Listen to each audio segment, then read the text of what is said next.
For the record, I'm done trying to make y'all comfortable. For the record, lab on me going all the way. For the record, ain't trying to link, no time to waste. For the record, for the record.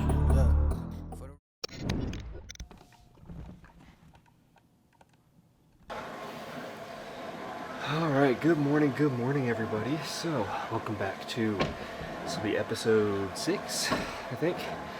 It is Tuesday, August 25th. It's currently 5:15 a.m. As you guys saw, just hit my daily weigh-in. I am down 2 pounds since Saturday or Sunday, when I started again. Sunday, I guess. Down 2 pounds, which not a huge deal. Kind of expected after eating so much crap Thursday, Friday, Saturday. So yeah, it is expected to kind of drop a little bit more weight quickly, get back down to about 188, and then we'll see from there. But 30 minutes fasted cardio, and then we're going to be hitting a leg workout. It's going to be a posterior chain focus, so glutes, hamstrings, calves. And yeah, basically just treating this cardio as almost like a warm-up or a pre-exhaustion. I'm just going to be hitting 30 minutes, like I said. So after I finish this, I'll have my pre-workout spinach and orange juice shake, smoothie, whatever you want to call it. Let that sit for a few minutes. Start my dynamic warm-ups. Take my pre-workout, and then hit the gym. Whew. Alright, welcome to the workout portion of today's video. So, starting off with some standing single leg curls. With this, we're going to be hitting 4 sets of 12 to 15 reps per leg. Now, one thing that I want you guys to do on this movement is we're going to be focusing on keeping our rest periods basically as minimal as possible. And this is going to be a pre-exhaustion movement for our hamstrings. So what I mean by that, to start off with, is essentially we're not going to be taking any rest. We're going to just go from one leg to the next, then go straight into the next once you finish off with that one, and just keep repeating until you've hit each leg 4 times. With this, again, it's a pre-exhaustion movement. We're not trying to go too crazy here, but we do want to try and get kind of close to failure. So we're really just trying to really activate and fire up those hamstrings before we move into some leg press. So leg press is going to be the primary movement for today's workout. We're going to be hitting 6 to 7 working sets, and we're going to be doing around 12 to 15 reps plus some partials. So the way I actually did this is I incorporated a few different intensity techniques for this particular movement. As you'll see here, starting off, I hit around like 10 to 12 reps, just normal. And then I'm going to do like 3, 4, maybe even 5 slow tempo reps where I'm focusing on about a 2 to 4 count negative. And once I finish that off, then I'm going to move into some forced partials. So you can see there at the last couple, like 4 or 5 reps, what I did was I threw my hands on my knees, brought the weight down as far as I could, and then I just did some forced partials there using my hands to assist a little bit. Now with this particular movement, again, we're going to be doing about 6 or 7 sets. And another thing that we're going to be doing to increase the intensity even further is a form of blood flow restriction training. And what we're going to do, as you can see, is between each set, I'm keeping my feet elevated. So I'm not standing up, I'm not walking around, I'm keeping my feet elevated above my heart. What that's going to do is it's going to cause the blood to basically when I stand up, the blood is all going to rush back to my legs, and it's going to pool in the muscles, and it's going to basically give you almost like a super intense pump.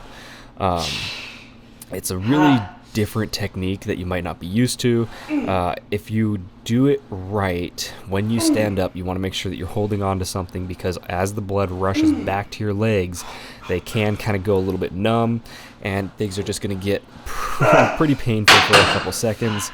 But overall, this is one of my favorite intensity techniques to incorporate, whether the movement is leg press, whether it's like arms, anything like that. Usually with either my arms or my legs, I like to incorporate this type of blood flow restriction training, because it just changes things up. It keeps it interesting. And also, you don't have to use a lot of weight, which is really nice. You can keep the weight pretty light, and actually I ended up having to drop the weight here, so I wasn't able to get through all the sets. As you see, I had to take strip off the 25s, drop it back down to just a 45 pound and a 25 pound, remove the 25 kg, which is about 55 pounds. So yeah, that was a lot heavier as I got into like the third, fourth set. Started getting a lot heavier than I originally anticipated, which was why I had to drop the weight down. Now, another thing to note with this particular movement, I want you guys to try and keep your feet as high and wide as possible, and you're going to be driving through your heels. What that's going to do is that's going to put more emphasis onto our glutes, hamstrings, and basically our posterior chain. So once we finish off with that, then we're going to move into some heavy dumbbell RDLs or stiff leg deadlifts, however you want to call them. We're going to be doing 4 sets of around 12 to 15 reps. So again, today's workout is going to be pretty high volume, but at the same time, we're not going to be doing a lot of different exercises. We're pretty much sticking to like 4 exercises for this entire workout, and then some calves at the very end. But anyway, we're really going to be hammering those hamstrings here, hammering the hamstrings, by going a little bit heavier. And the other thing you'll notice is I'm not locking out at the top. I'm keeping constant tension on the hamstrings and only performing about 3/4 of a range of motion.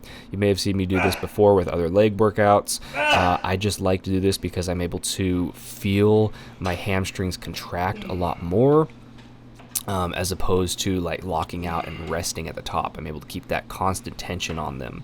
So another thing you might have noticed as I threw in at the end there, I was trying to, again, with similar movement to the leg press, I was trying to put a lot more emphasis on my heels. So basically trying to lift my toes up, and that's going to cause you to contract and squeeze the hamstrings and the posterior chain a little bit more. Now, once I finished off with that, then we moved into some hip thrusts. You can use a plate, you can use a barbell, whatever you want. I just set up my leg extension machine to where I could just easily do it here because I didn't want to have to set up anything else. But basically, we're doing hip thrusts, or you can call them glute ham raises, and we're going to be doing 3 sets of around 12 to 15 reps. Again, with each set, I want you to try and increase the weight while decreasing the rest time. So that means if you get 15 reps on the first set, you're going to try and increase the weight like 20%, and you're going to keep your rest period about 30 seconds. Then we're going to go up again and drop the rest period down a little bit further, and basically just try and keep things as extremely intense as possible. This is going to be a really quick workout with a lot of volume, a lot of reps, and yeah, it's just going to try and really hammer and burn those hamstrings and those glutes. So anyway, after that, then we moved into some body weight reverse hypers. You'll see with this one, I'm doing, again, high volume. Same thing as I did before. With this one, I'm only doing 2 sets, but I'm doing 30 reps. Another thing to note with this, I'm trying to focus on my glutes a little bit more here. So yes, I'm stretching out my lower back. Definitely feels good after loading them, especially with the stiff leg deadlifts. But I'm really trying to focus on squeezing and contracting my glutes. You'll even notice that I'm not necessarily doing a full range of motion. I'm really just trying to focus and put the emphasis on those glutes. So like I said, 2 sets there, 30 reps. Just keep them going, keep the pump going. They shouldn't be hard, they shouldn't be too difficult, but by the end of that last like 5 reps or so, you should start feeling it pretty good in your glutes. Now, last movement we're doing is some calves. So again, with calves, I use my leg press, and we're just doing a calf press here. Ended up doing 4 sets of around 15 reps plus like 5 to 10 partials at the end of each set. Did I say 4 reps? 4 sets, 15 reps plus about 5 to 10 partials at the very end. As always with calves, I try to hold the stretch at the bottom for a second, and then I hold the peak contraction for like a 2 to 3 count. So yeah, hit this, and then that was pretty much the whole workout. So hopefully you guys enjoyed. I will see you all in the next one. For the record, I'm done trying to make y'all comfortable. For the record, lab on me going all the way. For the record, ain't trying to link, no time to waste. For the record, yeah. For the record, for the record.